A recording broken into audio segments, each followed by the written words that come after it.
Mesdames et messieurs, bonsoir à tous et bienvenue dans votre journal. Voici les titres que nous allons développer aujourd'hui. Le Quai d'Orsay met en doute l'objectivité des observateurs de la Ligue arabe. Pour la France, difficile de savoir si les experts peuvent aller et venir librement sans l'interférence des proches du régime de Bachar al-Assad. Nous y reviendrons avec Alexandre Simard dans ce journal. En septembre dernier, deux Français ont tué une Israélienne à Tel Aviv durant leur séjour, une histoire de fait divers banal mais qui aujourd'hui prend une tournure politique. La famille de la victime demande l'extradition des deux Français et en appelle à la présidence. Nous ferons le point dans un instant. Après l'année 2011 particulièrement bonne pour le cinéma que nous réserve celle de 2012 dans le registre de l'humour, vous y verrez sans doute un drôle de marsipulami de Gaulois et retour de la bande-annonce de Pierre Niclé dans Le Prêt-à-Porter.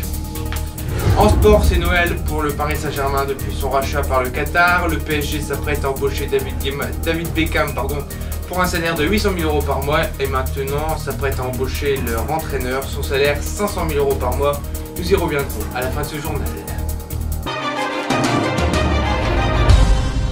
La France met en doute la parole des observateurs de la Ligue arabe qui parcourent la Syrie depuis mardi. Selon le Quai d'Orsay, les observateurs n'ont pas pu apprécier la réalité de la situation. Alors, est-ce que le régime cache la réalité de la répression? Des éléments de réponse avec Nicolas Delabert et Elsa Giroux. Attention, certaines images peuvent heurter les plus sensibles. Malgré la répression, malgré les tirs des snipers, des dizaines de milliers de Syriens continuent à manifester contre le régime. Réponse des forces de l'ordre, des tirs à balles réelles et des grenades lacrymogènes. Mais les observateurs de la Ligue arabe peuvent-ils voir ces scènes filmées par des militants? Rien n'est moins sûr.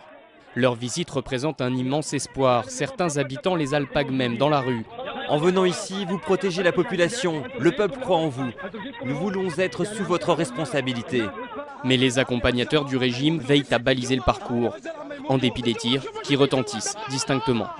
Les autorités travestissent la réalité aux observateurs, affirme cette journaliste en contact quotidien avec les rebelles. Ça paraît très peu vraisemblable qu'ils aient accès aux hôpitaux clandestins. Aux prisons, les prisons de Homs ont été vidées spécialement. Après plusieurs jours de bombardement, l'armée a aussi retiré ses blindés de la ville. Un repli probablement temporaire, craint l'Observatoire syrien des droits de l'homme. Au départ, ce n'était qu'un accident tragique qui, aujourd'hui, c'est un imbroglio judiciaire franco-israélienne qui pousse la première dame de France, Carla Bruni-Sarkozy, à s'impliquer. Vendredi dernier, l'épouse du chef de l'État a envoyé un courrier aux parents de la victime israélienne de 25 ans, morte le 16 septembre dernier à Tel Aviv, après avoir été percutée par deux Français. Les deux chauffards refusent de se rendre sur place. Reportage. Il semble quitter calmement l'aéroport de Tel Aviv. Mais derrière cette apparente sérénité, ces deux Français fuient la justice israélienne. 3 heures plus tôt, ils viennent de renverser Lizzie Touni. Cette professeure de gym de 25 ans se rend à son travail lorsqu'un 4x4 la percute violemment. À son bord, Eric Robic et Claude-Isaac Kayat. Les deux hommes ne s'arrêtent pas, plient bagages et prennent le premier vol pour la France. La jeune femme, elle, meurt sur le coup. Elle nous manque tellement. Ce sont des criminels. Et les criminels méritent d'être punis en tant que tels. Ce sont des meurtriers. Ils ont tué ma fille adorée. Quelques jours après, l'un des deux chauffards accorde une interview à une chaîne de télévision israélienne. Il tente alors d'expliquer sa fuite. On a fui parce qu'on a eu peur. On est français et pas israéliens. Sur le coup, on s'est dit qu'en Israël, on allait prendre 20 ans de prison.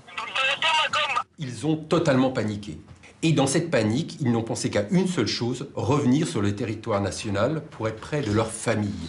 Mais pour l'État hébreu et la famille de Lizzie Touni, justice doit être rendue en Israël. Pour ce faire, sa mère écrit à Carla Bruni-Sarkozy, qui lui répond à titre personnel.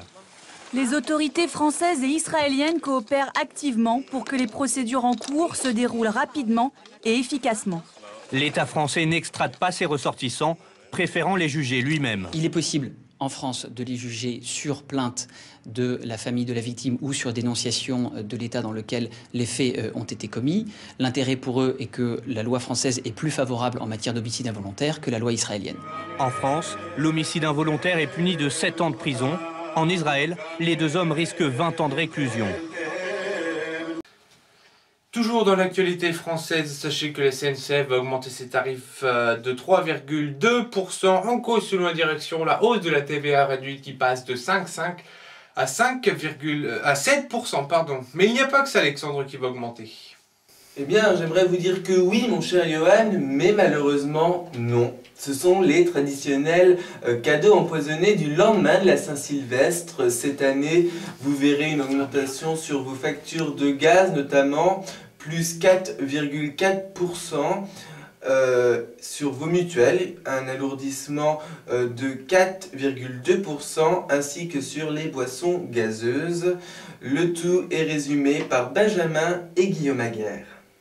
Il y a d'abord les augmentations douloureuses pour le porte-monnaie. En tête, la facture de gaz, elle va flamber, plus 4,4% l'an prochain. Les tarifs des mutuelles aussi vont s'envoler, plus 4,7% environ. Les boissons également devraient coûter plus cher en 2012. L'alcool à plus de 18 degrés grimpera de 13%. Quant au soda, leur prix pourrait s'envoler jusqu'à 35% suite à une nouvelle taxe sur ces produits. La hausse de la TVA de 5,5 à 7%, décidée par le gouvernement, va aussi peser sur le consommateur en 2012. Premier opérateur à la répercuter, la SNCF vient de décider une augmentation de 3,2% de ses tarifs. Mais d'autres secteurs vont suivre son exemple. On va voir par exemple le carnet de tickets de métro qui va passer de 12,50 € à 12,70 €. En ce qui concerne un repas à 20 €, eh bien, il va prendre plus 30 centimes. Et puis une nuitée d'hôtel, eh bien, à 100 € et elle va prendre 3,40 €. Voilà, alors je vous propose de passer à un sujet plus léger que ces hausses de prix. Parlons cinéma, puisque c'est effectivement un domaine qui vous intéresse. Cette année 2011, vous avez été plus de 210 millions de spectateurs à vous rendre dans vos salles de cinéma. Alors il est vrai qu'il y a eu des films particulièrement drôles. On pense notamment aux Intouchables avec François Cluzet et Omar Sy. Alors que nous réserve l'année 2012 en matière de films humoristiques? Bénédicte Duran a fait le tour de ces films et nous conseille pour cette nouvelle année. Regardez. Sans mentir, il nous avait manqué. 11 ans après, pour son 3e film, La Bande du Sentier s'exporte en Chine. Faut pas commettre d'impair avec le repas. Qu'est-ce que tu veux qu'il arrive? Il y en a qui s'échappent. Ouais. Oui chérie, c'est nous. Qu'est-ce que Les Infidèles. Premier passage à la réalisation pour Jean Dujardin et Gilles Lelouch, avec Guillaume Canet. Que du beau monde. Thibaut, qu'est-ce que tu fais? Rien. Filmer des images du marsupilami. Je vous parle de la découverte d'une nouvelle espèce. D'un animal qu'on pensait qu'il n'existe pas, mais qui n'existe. Le Marsupilami, la BD de Franquin par Alain Chabat, avec Jamel Debbouze. Je suis pas un menteur. Si, il ment tout le temps. Moi, c'était bien, hein, moi. Pas encore d'image définitive pour Astérix et Obélix. Obélix, qu'est-ce que t'as fait? J'ai juste goûté. 4e volet, aventure en Grande-Bretagne, sorti septembre prochain. Voyez. Mais faut-tu me foutre la corde? Tu sais pourquoi les Belges s'entraînent au tennis avec des boulons? Non. Pour la Coupe Davis. Vous connaissiez les blagues des Français sur les Belges? Venez donc découvrir celles des Belges sur les Français. Tu sais comment il fait le Français pour se suicider? Non. Il tire à 15 cm au-dessus de sa tête, dans son complexe de supériorité. Il était une fois, production française, présentée au Festival de l'Alpe d'Huez en janvier prochain. Tu sais comment on sauve un Français de la noyade? Non. Bah, tant mieux. Voilà des films à voir donc en 2012. Et puis on va parler maintenant du Paris Saint-Germain, Johan, puisqu'il paraît que le PSG n'en finit pas d'embaucher à des prix exorbitants. Et oui, l'arrivée de Carlo Ancelotti comme entraîneur du Paris Saint-Germain à la place d'Antoine Camboiré semble désormais imminente. Par ailleurs, le futur salaire fait déjà la une des journaux. Alors jusqu'où iront les folies du Qatari? Réponse de Thierry Coiffier et Guillaume Briot.